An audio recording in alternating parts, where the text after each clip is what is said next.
Today on RUTV, we take a moment to celebrate Hispanic Heritage Month. Then we hear from current events. And finally, we play a game of Would You Rather. So don't go away because it all starts right now on RUTV.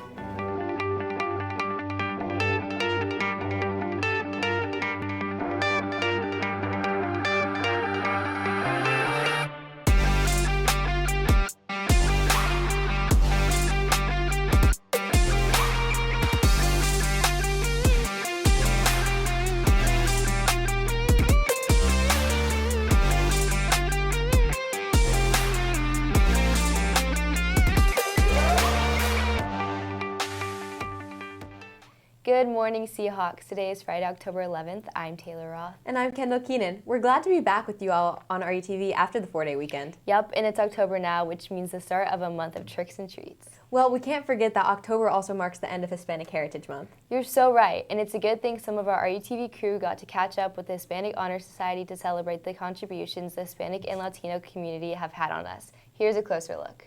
It's almost halfway through October, which means Hispanic Heritage Month is coming to an end. Hispanic Heritage Month is a time to celebrate the history and culture of Americans' families who come from Spain, the Caribbean, South, and Central America. We interviewed our Hispanic Heritage Society to learn more about Redondo's diverse culture.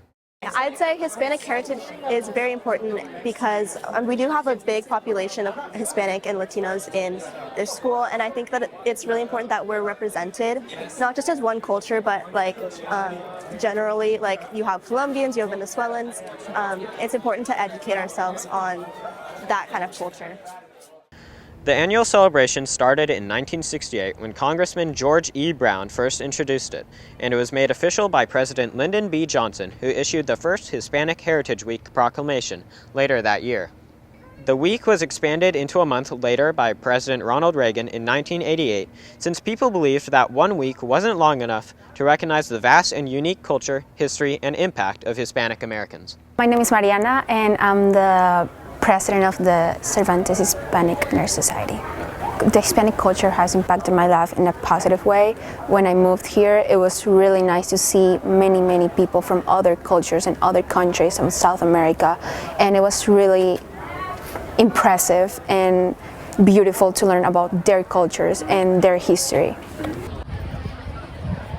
What does the Hispanic Heritage Society do for the school and our community? Our goal is to promote every single culture and give every single person who has a Hispanic background or they come from other countries a sense of pride, and we mainly promote the heritage and we focus on every single culture, not just one country, so we can make sure that everyone feels part of a community.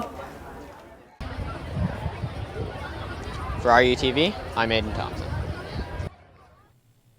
September went by so quickly, it feels like we're already a pretty good way into October. Yep, and that means there are lots of big events coming up, like the Fall Rally, Homecoming, and our RUTV Spooky Screening. Seahawks, if you want to support RUTV and get into the Halloween spirit with some spooky short films created by our RUTV crew, be sure to go to the ASB web store and get your tickets for the Spooky Screening on Tuesday, October 29th from 6 to 8 p.m. in the RUHS auditorium. Tickets are $5 per person or $15 with the purchase of a Jersey Mike sandwich. Other treats will be available at the Spooky Film Festival. We hope to see you all there. Before you check out, make sure to also get your tickets for this year's Homecoming Dance. There's still a flash sale going on right now, and prices will go up by $5 each week, so don't wait. Well, it's about that time again where we need to get an update on the presidential election. Oh yeah, I'm voting Kendall Keenan for AP Gov President, obviously. Well, duh, I'm definitely voting Kendall for AP Gov President, and so should you. But nationally, I'm talking about the real presidential election. Oh yeah, let's go check in with current events. Thanks, Kendall. Hurricane Helene made landfall last week on the eastern seaboard, causing serious damage to hundreds of communities. FEMA and National Guard units have deployed to various states affected by Helene, but Asheville, North Carolina has been the center of attention in the aftermath. Due to heavy rainfall, flooding swallowed towns and destroyed roads, bridges, and homes. Over 1,100 soldiers of the North Carolina National Guard had been activated. 600,000 pounds of food, water, and supplies have been transported to western North Carolina via air. Quote, We've rescued over 500 people and 150 pets through the search and rescue operations, end quote, stated North Carolina Army Colonel Paul Hollinack, commander of the North Carolina National Guard's 30th Armored Brigade Combat Team. Along with Hurricane Helene, a new dangerous storm, Hurricane Milton, is expected to hit Tampa Bay and Central Florida this week as it reached a Category 5 status. As of recording, it is still in the Gulf of Mexico and expected to make landfall late Wednesday night. On Monday, October 7th, it was the first anniversary of the Israel-Hamas war beginning and would go on to have devastating consequences for the Middle East. Thousands of civilians and hundreds of hostages have been killed or presumed missing as bombs continue to be dropped and missiles continue to fly. More recently, Israeli and Hezbollah military forces are engaging at a level never seen before.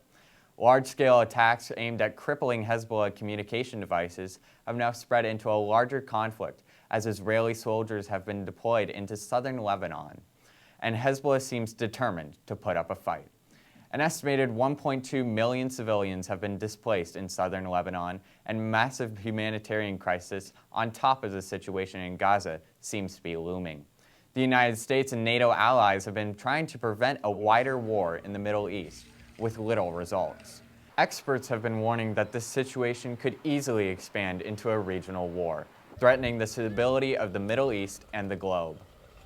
Closer to home, last week the vice presidential debate took place in New York City, with J.D. Vance and Tim Walz getting into heated arguments and uncanny agreements on issues important to the American voter.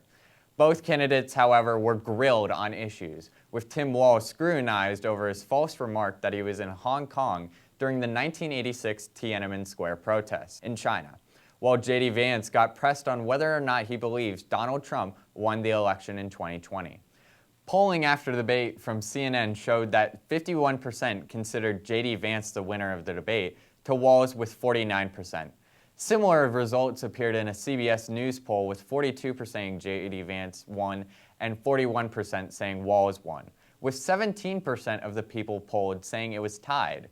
Vice presidential debates in the past have had a little effect for the main presidential campaign, but the results from the debate is yet to be seen. This has been Ryan O'Sullivan reporting for Current Events. Back to you, Kendall. Thanks, Ryan. We can always count on you to keep us informed about what's going on in the world. In terms of things going on at school, though, there's just 1 week left to get your tickets to RHS Theater's fall musical, Matilda. Tickets can be purchased on the ASB web store or from a cast member, so act fast to make sure you don't miss this magical performance. The Sketchers Peer-to-Peer Friendship Walk is also happening next weekend, so be sure to join Team RUHS as we walk to support our students in schools. The link to register can be found in your school email. Walking those 4 miles sounds like a great way to stay active. Speaking of which, why don't we go check in with sports?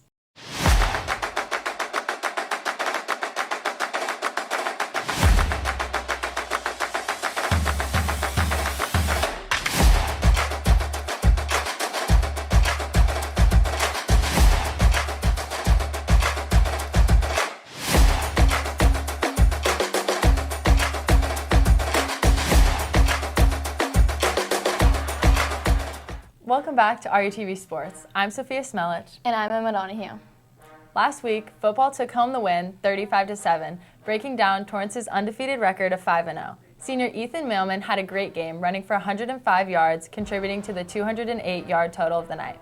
He's the first to break RUHS alumni NFL player Jamar Jefferson's record by scoring 3 touchdowns within a single game. Great job. Junior Cole Liner also had a strong performance, throwing for 146 yards and completing an impressive touchdown to junior Bo Osmus. Once again, our defense stayed strong, securing 2 interceptions by senior Zeke Johnson and junior Bo Osmus, holding Torrance to only 7 points. On top of this game, our boys took home another win 2 weeks ago against Banning, beating them 32-7. Great job, boys. Girls flag football played Culver City last week, securing another win. Our girls shut them out with a score of 39-0. Let's head over to Lisa Tabukina and see what the girls have to say about the game. Who am I here with? Scotty Williams. Lived in Isco. Joel Faylor. And how do you guys feel about today's game? I feel really good. We picked it up from our last game and kept the energy going the whole time. Yeah, I think we did really good. I think the defense was really good the whole game and offense picked it up. Yeah, I said we had great energy and both sides did their job. Awesome, thank you.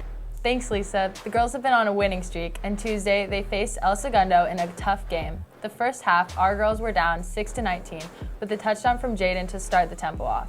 The second half, the girls fought back with Abby Lewis, Kaya Aguirre, and Scotty Weems all scoring touchdowns. At 3 minutes left, Scotty got the game-winning touchdown, with Abby Lewis getting the 1-point conversion.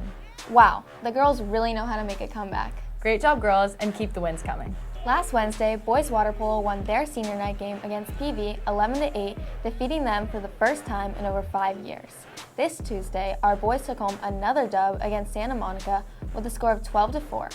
This is a big rivalry game, and our boys showed up, shutting Samo out in the second half of the game after being tied at 4-4 at the half. They have continued to maintain their undefeated league record of 3-0. Keep it up, boys. This past weekend, girls volleyball played in the Varsity Classic tournament, facing off against Lisa Niguel, Los Alamitos, and Miracosta, sweeping all 3 teams in 2 sets.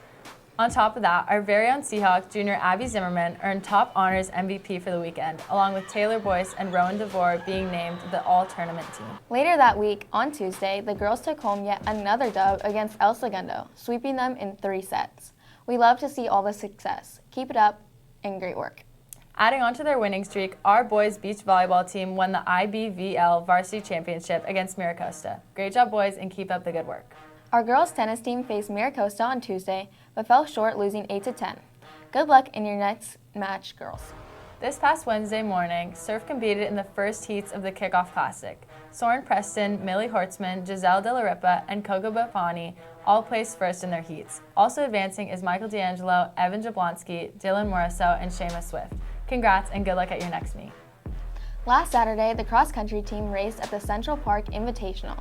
Both boys and girls varsity placed 3rd overall, with seniors Kayla Pascua and Andrew Schamberg leading the boys in times of 15:17 and 15:27. Sophomore Sophie Greif led the girls with an amazing time of 18:41. Wow, that's a lot to cover this week. Continue the great work, everyone. Have an amazing weekend. And go Seahawks! Hey Kendall, would you rather end the show here or hear what our Seahawks have to say about some tough questions? Hear what our Seahawks have to say, obviously. Here's Felicity with RETV's edition of Would You Rather.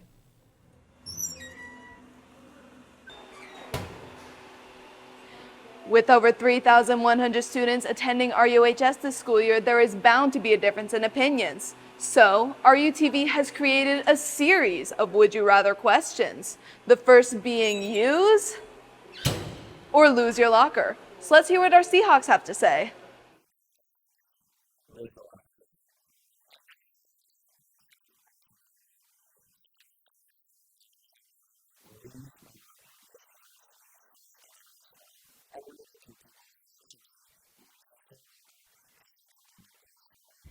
Out of 58 students in our ETV poll has revealed that over 69% of Seahawks would rather have test retakes compared to a no late work penalty.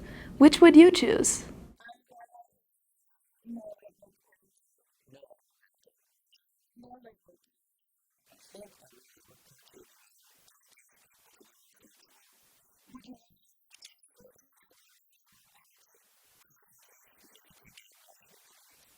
Would you rather bring or buy lunch?